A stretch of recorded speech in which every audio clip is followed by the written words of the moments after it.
வணக்கம். ஜி தமிழ் செய்திகள் வாசிப்பது உங்கள் கோமலா ஸ்ரீதர். சோளிங்கரில் 78வது சுதந்திர தின கொடி எம்எல்ஏ முனிரத்தினம் ஏற்றி வைத்தார். ராணிப்பேட்டை மாவட்டம் சோளிங்கரில் சட்டமன்ற உறுப்பினர் முனிரத்தினம் இன்று 78வது சுதந்திர தினத்தை முன்னிட்டு காந்தி சிலைக்கு மாலை அணிவித்து, பின்பு காமராஜர் சிலைக்கு மாலை அணிவித்து சோளிங்கரின் பேருந்து நிலையத்தில் மூவர்ண கொடி ஏற்றி வைத்தார். பின்னர் சோளிங்கர் நகராட்சியில் கொடியேற்றி வைத்து அனைவருக்கும் இனிப்பு வழங்கினார்.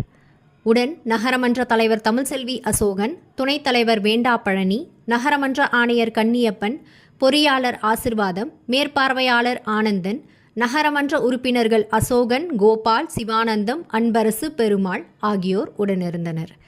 இதனைத் தொடர்ந்து சோளிங்கர் ஒன்றிய குழு பெருந்தலைவர் கலைக்குமார் ஒன்றிய அலுவலகத்தில் கொடியேற்றி வைத்து இனிப்பு வழங்கினார். மாவட்ட குழு துணைத் தலைவர் SM நாகராஜன், துணைத் தலைவர் பூங்கோடி ஆனந்தன், வட்டார வளர்ச்சி அலுவலர் நிர்மல்குமார், வட்டார வளர்ச்சி பணியாளர்கள் ஆகியோர் உடனிருந்தனர்.